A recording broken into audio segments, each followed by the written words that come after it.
Dobro jutro Europa, good morning Philippines. So nag-diesel tayo kanina dito sa Croatia.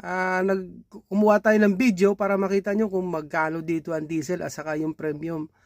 So mga kaibigan, ang mahal ng diesel din dito. Panoorin nyo at nang maniwala kayo. Hindi ako lang loloko. Okay? Panoorin nyo, mas mahal dito sa Europa ang diesel, mga kaibigan, kaysa Pilipinas. I-convert nyo yung euro sa Philippine peso. Mas mahal dito mga kaibigan. Maniwala ka sa akin. Mamaya pakikita ko sa inyo yung video. 1, 2, 3. Kaibigan, dito sa Europa, pag nag-diesel, ikaw mismo ang magkakarga. Ayan o. Pultang-pultang dito mga kaibigan. Saka ang diesel ngayon dito, per liter, tayo dyan mga kaibigan, no? 2.0 na. Ang mahal mga kaibigan.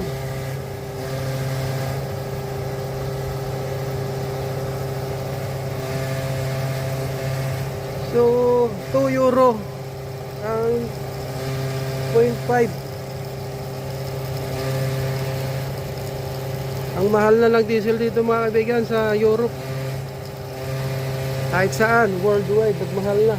So ganito lang pag nag-diesel dito, ikaw mismo ang kakarga mga kaibigan.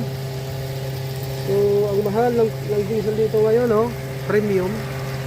So magpupultang tayo. Ipupultang natin to yung bus ni Arriba. Oh.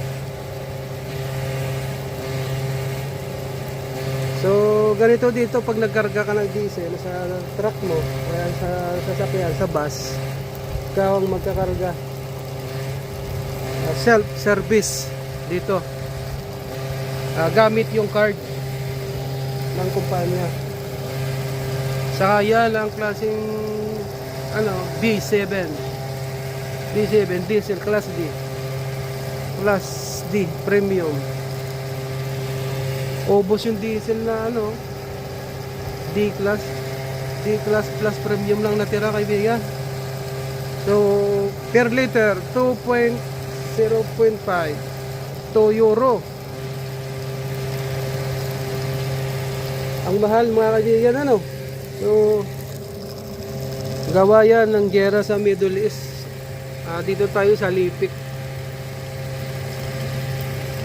So ang pangalan ng diesel, Ina Gas Station.